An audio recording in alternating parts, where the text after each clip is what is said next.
하나님 말씀 함께 보죠. 계시록 9장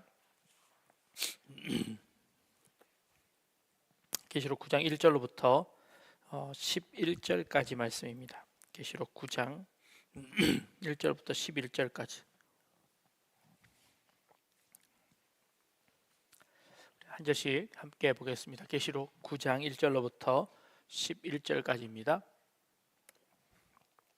다섯째 천사가 나팔을 불매 내가 보니 하늘에서 땅에 떨어진 별 하나가 있는데 그가 무저갱의 열쇠를 받았더라.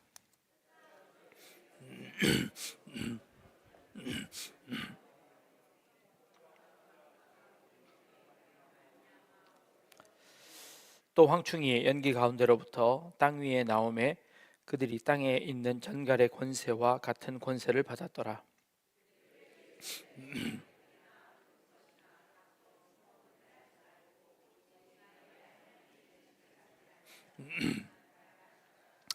그러나 그들을 죽이지는 못하게 하시고 5달 동안 괴롭게만 하게 하시는데 그 괴롭게 함은 전갈이 사람을 쏠 때의 괴롭게 함과 같더라.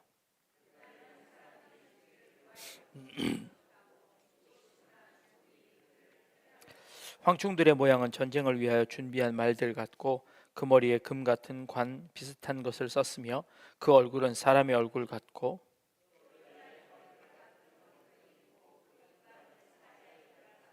또 철 호심경 같은 호심경이 있고 그 날개들의 소리는 병과 많은 말들이 전쟁터로 달려 들어가는 소리 같으며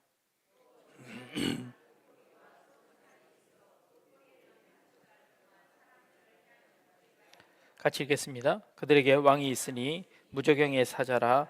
히브리어로는 그 이름이 아바돈이요 헬라어로는 그 이름이 아볼루온이더라. 아멘. 이번 한 주간 동안 우리 온 나라가 아주 시끄러웠습니다. 아직도 그 여파가 가시지 않고 있고 또 어떻게 해결되어지게 될지 아직 오리무중에 있습니다. 이 사태를 즈음하면서 각 종교 또 각 교단에서 시국 선언을 발표하기도 하고 또 여러 성명서를 내기도 합니다. 우리 교단의 합동 측 교단의 총회장이 낸 성명서를 간략하게 한번 소개해 드리려고 합니다. 대한예수교 장로회 총회 합동은 현 국가 상황에 대한 깊은 우려와 기도로 하나님께 나아가야 할 시점임을 절감하며 대한예수교 장로회 총회의 입장을 다음과 같이 밝힙니다. 라는 입장 선언서를 냈습니다. 우리 합동측 교단은 이 정치적으로 일어난 일에 대해서 거의 이 성명서를 내거나 의견을 발표해 본 적이 없습니다. 거의 없는데 올해 새롭게 총회장으로 이 일을 하게 되시는 총회장님이 아예 총회장이 되면서부터 시국에 관한 여러 성명서들을 나라에 큰일이 있을 때마다 우리 교단의 입장을 밝히는 성명서를 내겠습니다 라고 아주 공식적으로 그렇게 발표를 하고 시작했습니다. 그래서 그런지 여러 이제 우려들이 있음에도 불구하고 이렇게 큰 사건 앞에 이제 성명서를 발표한 겁니다. 5가지를 말씀하셨는데 첫 번째, 국가의 안위에 대한 우려와 국민의 염려라는 제목 타이틀 아래 여러 가지 염려하고 어쩌고저쩌고 쭉 쓰시다가 첫 번째 결론은 한국교회와 우리 총회는 국가의 안정과 화합을 위해 기도와 헌신을 다할 것을 다짐한다. 이것이 첫 번째 요지입니다. 이런 어려운 상황 속에서 우리는 안정과 화합을 위하여 기도와 헌신을 다할 것을 다짐한다가 첫 번째 대지였습니다. 두 번째, 나라의 안정과 화합을 위한 간절한 소망입니다. 모든 정치적 논쟁이 대한민국의 헌정 질서와 국민의 행복을 지키는 방향으로 이어지기를 기대합니다.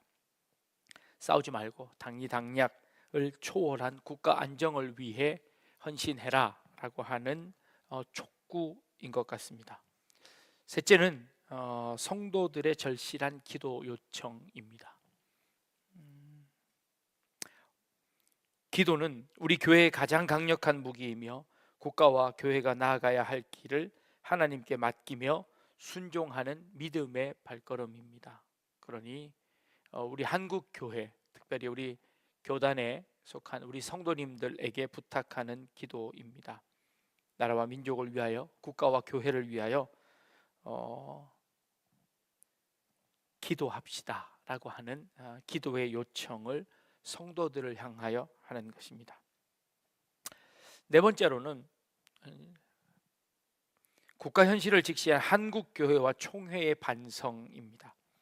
자금에 이런 사태가 일어난 것은 교회가 교회로서의 사명을 감당하지 못하고 성도가 성도로서의 사명을 감당하지 못한 것에 대한 회개 앞장서며 우리가 신앙의 올바른 신앙의 공동체로 거듭날 것을 다짐하는 것이 네 번째였습니다.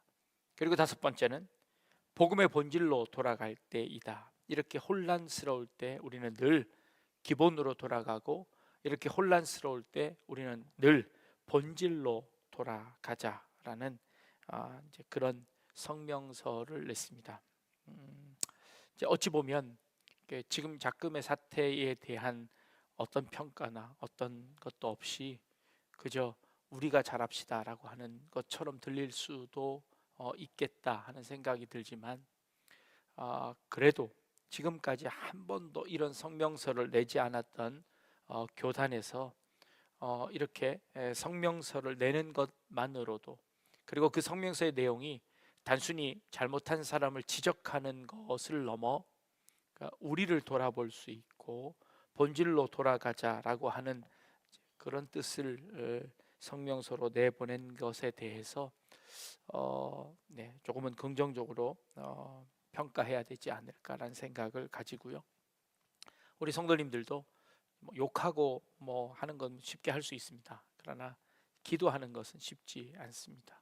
그리고 진정으로 염려하고 또 안타까워하는 마음들이 우리 가운데 있었으면 하는 그런 생각을 해봅니다. 우리 계속해서 우리 계시록을 보고 있습니다. 매일매일 우리 계시록을 조금씩 보고 있는데, 이번 주는 우리 9장 말씀을 보게 되었습니다. 9장 1절에 보니까 다섯 번째 천사가 나팔을 붑니다. 그랬더니 하늘에서 땅에 떨어진 별 하나가 있는데 그가 무저갱의 열쇠를 받았습니다. 그리고 그 받은 열쇠를 가지고 무저갱을 열었더니 그 무저갱에서 화덕의 연기 같은 연기가 올라오고 황충들이 나와 전갈들이 나와서 권세를 가지고 사람들을 괴롭히고 있는 이제 그런 장면입니다. 이 본문은 많은 상징들이 들어가 있고, 계시록은 전부 다 상징들이 많이 들어가 있습니다. 이 상징에 대한 해석들도 이제 여러 가지들로 갈라지고 있습니다. 심지어 복음주의 계열에서도 이 해석을 놓고 여러 가지로 갈라지고 있으니 이 본문을 똑바로 해석한다는 것이 이렇게 쉽지 않음을 먼저 말씀을 드립니다. 이렇게 갈라지는 이유는 무엇인가 하니 이제 이것 때문입니다. 하늘로부터 땅에 떨어진 별의 정체가 무엇인가라는 겁니다. 성경에서 하늘로부터 내려온다라고 하는 단어와 하늘로부터 떨어진다라는 단어, 이 두 단어가 다른 단어를 쓰고 있습니다. 이제 내려온다라는 것은 이제 조금 좋은 의미로 쓰여지고, 떨어진다라고 하는 것은 마귀들이나 사탄들이 징계를 받아서 떨어진다 하는 이제 그럴 때 이 단어를 사용하는 겁니다. 그래서 이제 이 본문을 볼 때마다 이제 딱 첫 번째 드는 생각은 하늘에서 떨어진 별이라고 하니, 그리고 그것이 무저갱의 열쇠를 가졌고 그 무저갱의 열쇠를 여니까 거기서 나쁜 황충들이 나와서 세상 사람들을 괴롭히고 있으니 이건 분명히 나쁜 놈일 거다라고 하는 겁니다. 드라마를 보면 항상 좋은 편이 있고 나쁜 편이 있습니다. 재밌는 드라마는 항상 그 나쁜 놈은 아주 나쁘게 그려야 하고 좋은 놈은 아주 좋게, 너무 멍청하다 바보스러울 정도로 착하게 그려놓습니다. 그러면 이제 드라마를 보시면 사람들이 아이고 왜 저렇게 당하고만 사나, 여러분들이 이제 이렇게 안타까워하지요. 그러니까 몰입을 하면서 보실 겁니다. 그렇게 보다 보면 항상 그 좋은 사람은 내 편인 것 같고, 나도 항상 그 사람 편에 있는 것처럼 느낍니다. 누가 좋은 편이고 누가 나쁜 편일까요? 어떤 사람이 좋은 편이고 나쁜 편일까요? 이 세상을 살아가다 보면 여러분, 누가 좋은 사람이고 누가 나쁜 사람 같으세요? 내 말을 잘 들어주면 좋은 편이고, 내 말을 안 들어주면 나쁜 놈이고 되죠. 좀 그럴 수 있습니다. 자, 그렇다면 여러분들은 좋은 편이에요, 나쁜 편이에요? 그걸 뭘로 보장하냐는 거예요. 여러분들이 좋은 편인지 나쁜 편인지를 어떻게 아냐고요? 어떻게 증명할 수 있냐고요? 오늘 본문에 하늘에서 떨어졌으니 이놈은 분명히 나쁜 놈일 거다 라고 주장하는 겁니다. 실제로 보니 누가복음에 보니까 70명의 전도대원들이 가니 전도를 하고 막 다니니까 하늘의 복음을 선포할 때 하늘에서 사탄들이 떨어지는 것을 보노라. 하디오, 떨어진다는 단어를 씁니다. 사탄들이 떨어지는 것을 보는 거예요. 아, 하늘에서 떨어지는 놈들은 다 사탄이구나 라고 이제 생각하는 겁니다. 계시록 20장에 가보면 내가 보니 천사가 무저경의 열쇠와 큰 쇠사슬을 그의 손에 가지고 하늘로부터 내려와서 라고 기록되어 있습니다. 이번에 무저경의 열쇠를 가진 사람이 나쁜 사탄이 아니라 천사가 무저경의 열쇠를 가지고 내려왔다고 되어 있습니다. 자, 그러면 계시록 20장에는 천사가 무저경의 열쇠를 가지고 내려왔다고 되어 있고, 오늘 읽은 우리 9장에는 하늘에 떨어진 별이 떨어졌는데 무저경의 열쇠를 가지고 있습니다. 그러니 이게 천사일까요? 아니면 사탄일까요? 모르겠습니다. 성경에는요 이런 여러 가지 문학적 장치들을 통해서 우리에게 하나님의 말씀을 전합니다.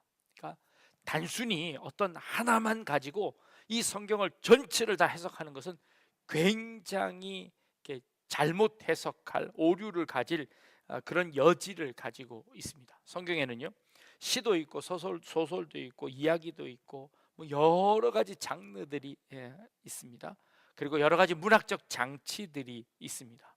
그런 장치들을 해석하고 그 장치들을 사용해서 이것을 해석해야지, 막상 어떤 하나에 꽂혀 있어서 그걸 해석해 버리면 큰 오류를 가져오게 된다는 겁니다.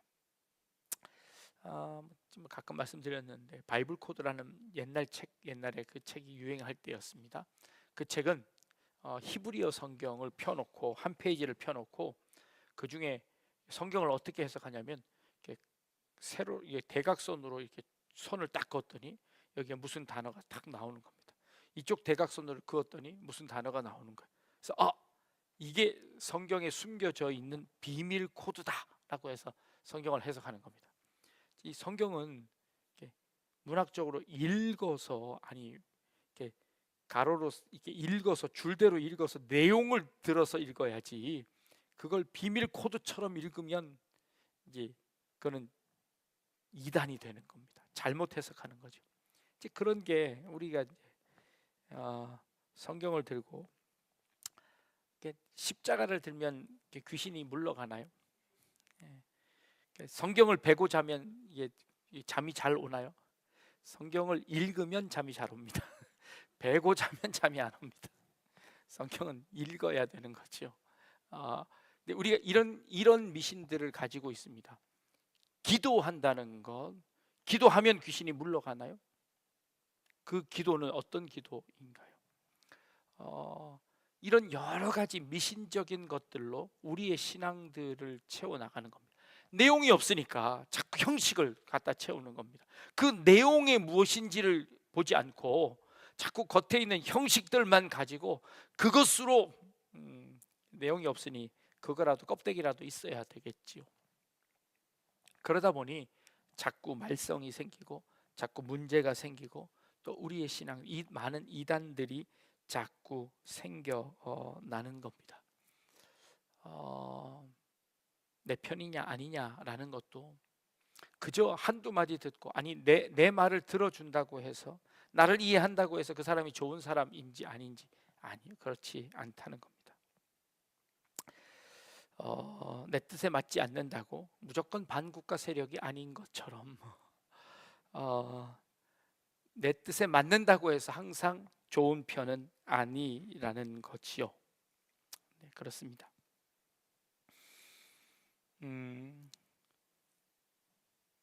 무저갱의 열쇠를 가졌습니다. 근데 그 무저갱의 열쇠는 원래 누가 가졌던 거냐 하면, 계시록 1장 17절에 내가 볼 때 그의 발 앞에 엎드려져 죽은 자 같이 되매 그가 오른손을 내게 얹고 이르실 때 두려워하지 말라, 나는 처음이요 마지막이니 곧 살아있는 자라. 예수님입니다. 내가 전에 죽었노라 볼지어다 이제 세세토록 살아있어 사망과 음부의 열쇠를 가졌다라고 하는 겁니다. 이 열쇠는 원래 누구에게 있었나요? 예수님에게 있었습니다. 예수님이 가지고 있던 그 열쇠를 하늘에서 떨어진 별이 그걸 가져다가 음부의 열쇠를 엽니다. 자, 그러면 이 열쇠를 받아온 이 별은 누구일까요? 사탄일까요? 사탄이라면 이 사탄이 예수님에게서 그 열쇠를 훔친 겁니다. 빼앗은 겁니다. 그럴 수 있을까요? 불가능하지요.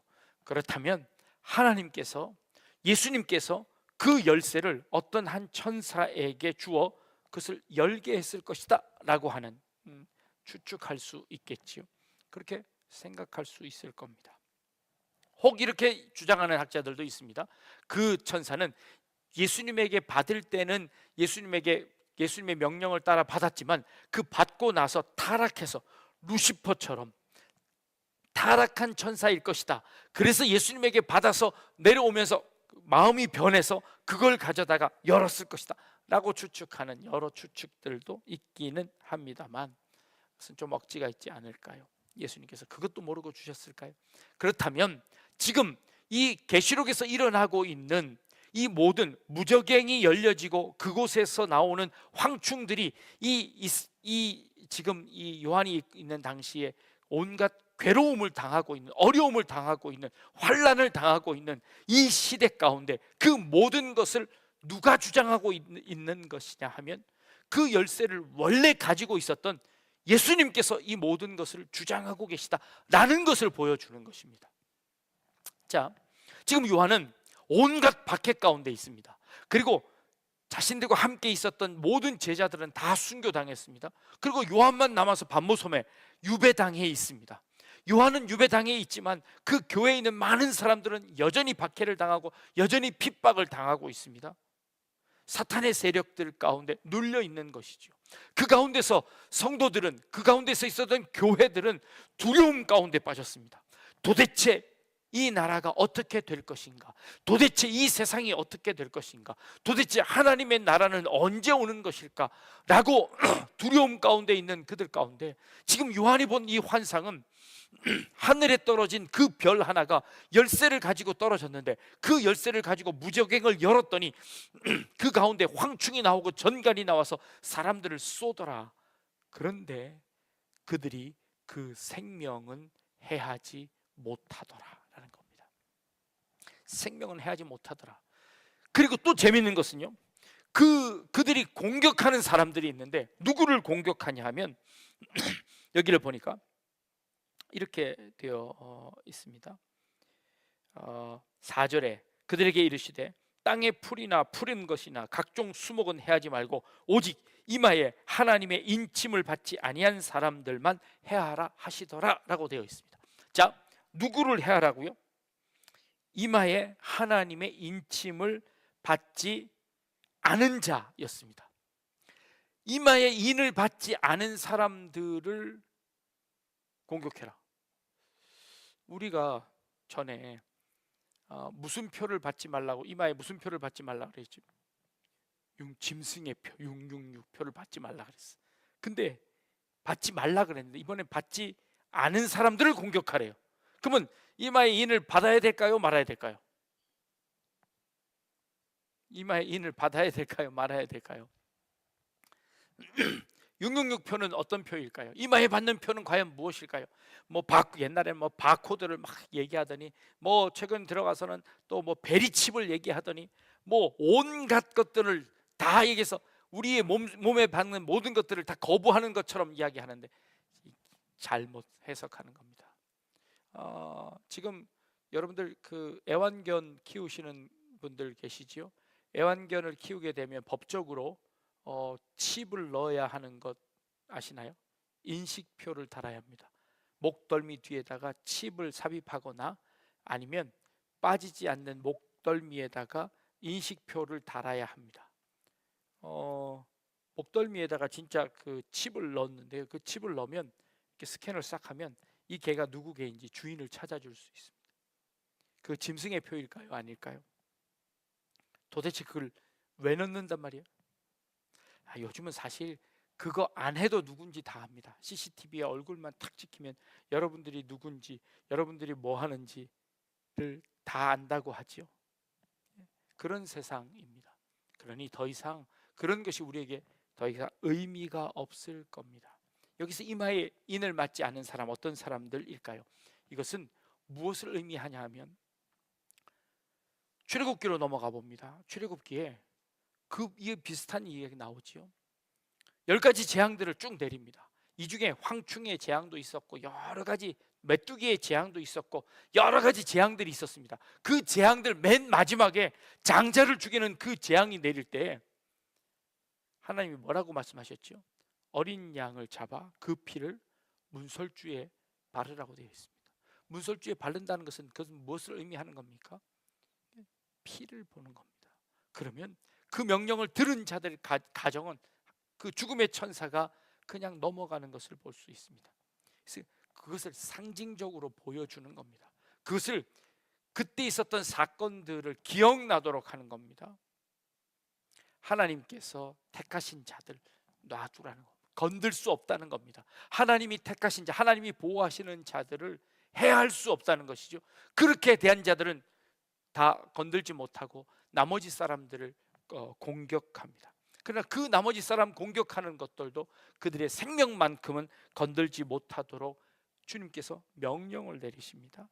이게 마지막 때 일어나는 일들입니다. 아니, 이것은 요한의 때 일어났던 일들이고 그것을 통하여서 그 환난 가운데 있었던 그 많은 성도들이 힘과 용기를 얻는 것이었습니다. 이 본문은 우리 가운데 두려움을 주거나 마지막 때에 이 종말 때에 일어날 그 일들을 통하여서 우리에게 공포감을 심어주는 그 본문이 아니라 어떠한 어려움 가운데서도 어떠한 환난 가운데서도 어떠한 위기의 상황 가운데서도 그들이 우리를 해할 수 없음을 보여주는 겁니다. 어떠한 세력도 하나님의 교회를 무너뜨릴 수 없고 어떠한 세력도 하나님의 자녀들을 손댈 수 없음을 우리에게 선포하는 겁니다. 어떠한 재앙 가운데서도 하나님께서 우리를 지키고 계심을 우리에게 보여주고 계십니다. 하나님의 보호하시는 자, 하나님의 인침을 받은 자들은 해할 수 없습니다. 그것을 받지 못하는 자들이 이제 괴로움을 당할 겁니다. 그 괴로움을 당하는 것은 그 끝날 마지막 날에 그렇게 이루어질 것이다 라고 말하는 거죠. 근데 하나 재밌는 것은요, 11절 말씀해 보니까 그들의 왕이 있답니다. 그 무저갱의 사자라고 하는 그 왕이 있는데 히브리어로는 그 이름이 아바돈이고요, 헬라어로는 그 이름이 아볼루온이라고 이야기합니다. 그 무저경에 있는 자들의 왕이 하나 있는데 그 왕의 이름이 아볼론이라는 겁니다. 이 아볼론이라는 것은 누구를 의미하냐면 그리스어로 아볼론, 아폴론을 의미하는 겁니다. 아폴론은 누군지 아십니까? 그리스 로마 신화에 나오는 제우스의 아들입니다. 이제 제우스가 원래 제우스의 아내는 헤라입니다. 그런데 바람을 펴서 레토라는 어떤 한 여인을 만나서 이 레토라는 여인이 아이를 가집니다. 쌍둥이를 가지는데 그 쌍둥이가 하나는 여자아이고 하나는 남자아이인데 쌍둥이가 이 헤라가 그 사실을 알고 이 여인을 죽이려고 합니다. 근데 이 여인을 여러 사친들이 막 감추어줘서 결국에 이 레토가 어디 몰래 숨어가지고 해산을 합니다. 근데 그 해산도 못하게 하기 위해서 삼파신을 이 헤라가 붙잡아 놓고 막 우여곡절이 있었는데, 그런데 결국 끝에 이 레토가 이제 자녀를 낳습니다. 아들 하나 딸 하나 쌍둥이를 낳는데 그 아들이 아폴론입니다. 제우스의 아들이지요. 제우스의 아들이니 신의 아들입니다. 그러면 이 당시에 로마 시대의 아폴론, 신의 아들은 누굴까요? 로마 황제입니다. 로마 황제가 아폴론입니다. 로마 황제를 상징하는 것이 신의 아들이라고 자신은 신의 반열에 놓았던 사람들이 로마 황제입니다. 그러면 지금 이 요한이 본 무저갱의 열쇠를 열었는데 그 무저갱의 왕은 누구였냐면 아폴론이라는 겁니다. 그럼 아폴론은 지금 로마의 황제입니다. 지금 자신들을 괴롭히고 있는 그 자신들의 모든 세력을 가지고 있는, 그 당시에 온 세계를 다스렸다고 하는 로마의 황제를 지금 이 요한은 그 환상 가운데서 누구로 본다고요? 무저갱의 왕이라고 이야기하는 겁니다. 그 흑암에 사는 그 암흑의 왕이라고 이야기하는 겁니다. 그 암흑의 왕이 지금 누구를 괴롭히냐 하면 하나님의 인침을 받지 못한 자들을 괴롭히는 겁니다. 하나님의 인을 받지 못한 사람들을 괴롭히는 겁니다. 결국 이 세상에 일어나는 모든 일들은 심판의 결과로 하나님을 따르지 못하는 자들이 이렇게 어려움을 당하게 될 것이다 라고 이야기하는 것이죠. 아폴론에 관한 또 다른 재미난 신화가 있습니다. 그 신화는 그렇습니다. 그 아폴론이 굉장히 덩치도 좋고 막 힘도 세고 지혜도 있고, 그래서 막 큰 활을 들고 다니는 그런 이제 아폴론으로 묘사를 하고 있습니다. 근데 그 아폴론이 큰 활을 들고 가는데 에로스라는 아주 조그만 요정이 조그만 화살을 가지고 이렇게 놀고 있는 겁니다. 그래서 야, 너는 그렇게 조그만 화살로 뭘 할 수 있겠냐 하고 그 에로스를 이렇게 놀린 겁니다. 큐피트를 놀린 겁니다. 큐피트가 화가 나가지고 그 화살을 이 아폴론에게 쏘는 겁니다. 아폴론에게는 사랑의 화살을, 그리고 이 화살을 맞으면 첫 번째 보는 여인에게 온통 사랑에 빠지는 그 화살을 쏩니다. 그리고는 납으로 된 화살을 하나 조그만 걸 만들어서 이 아폴론이 좋아하게 되는 그 여인에게 쏘는 겁니다. 이 납화살은 맞으면 그 자기를 쫓아다니는 사람을 이렇게 끝까지 도망치게 되는 그런 화살을, 마술 화살을 쏘는 거죠. 결국 아폴로는 평생 동안 이 그 한 여인을 쫓아 다니게 됩니다. 다프네를 쫓아다니는데 이 큐피트가 이게 아폴론에게는 사랑의 화살을, 다프네에게는 납 화살을 쏴서 서로의 사랑이 엇갈리게 만들지요. 결국 이 다프네가 도망다닐 수 없게 되어서 마지막으로 이렇게 마술을 써서 자기 아버지에게 부탁해서 뭐가 되냐면, 그 자리에서 내가 저 아폴론에게 시집 가느니 나는 나무가 되겠습니다 하고 이제 나무가 탁 돼버리는 겁니다. 그래서 나무가 딱 돼버려서 더 이상 사랑할 수 없게 돼버렸죠. 그러자 그것을 안 이 아폴론이 쫓아와서는 그 나무가 되어져 있는 그 여인의 가지를 꺾어 내가 당신을 끝까지 사랑하겠습니다 하고 이렇게 머리에 그 나뭇가지를 씁니다. 그 나뭇가지가 뭐냐면 월계수입니다. 그래서 월계수관을 이렇게 쓰게 된다는 겁니다. 자, 이렇게 이 로마 신화에 나오는 이런 이야기들 가운데 결국 인간들이 가질 수 있는, 인간이 행할 수 있는, 아니 인간들이 믿고 있는 그 신이라는 존재가 결국에는 이루어질 수 없는, 결국에는 그것에 의해서 아무것도 할 수 없는 그런 신으로 묘사되는 겁니다. 계시록에서 그 무저갱에 있는 사람들이 왜 무저갱에서 나왔으면 그들이 공격해야 되는 사람들은 누구입니까? 하나님의 사람들을 공격해야 되는 거 아니에요? 아니 무저갱에서 나왔으면 하나님의 사람들을 한 사람이라도 더 무저갱으로 데리고 가야 되지 않습니까? 결국 이 무저갱에 나온 이 아폴론이라는 이 왕이 행하는 일들이 무엇이냐고 하니 결국 지옥으로 갈 사람들, 무저갱으로 갈 사람들을 괴롭히고 결국 그들을 끌고 간다는 겁니다. 그것이 겉으로 보기에는 사랑으로, 겉으로 보기에는 축복인 것 같고, 겉으로 보기에는 좋아 보이는 것 같고, 겉으로 보기에는 아주 멋있는 것처럼 보여지지만, 그러나 그것은 결국 무적행의 왕이고, 결국 그들이 최종 목표는 무엇인가 하니 그렇게 빠져가는 것이라는 것이죠. 유혹입니다. 이 땅에 좋아 보이는 것들, 이 땅에 멋있어 보이는 것들, 그래서 결국 그 멋있고 좋아 보이는 것들이 무엇을 향해 가고 있는지, 그것의 최종 목표가 무엇인지를 보라는 겁니다. 그들의 목표는 결국 무적행으로 끌고 가는 겁니다. 하나님의 목표는 뭐죠? 하나님은 훈련시키십니다. 연단하십니다. 지금 보기에는 너무 어렵고 힘듭니다. 고난입니다. 고통입니다. 그러나 하나님은 그 고난과 훈련을 통해서 뭘 주시기를 원하십니까? 생명을 주시기를 원하십니다. 살려내시려고 합니다. 그들을 구원해 내시고 하나님의 편으로 데려가시려고 하는 것입니다.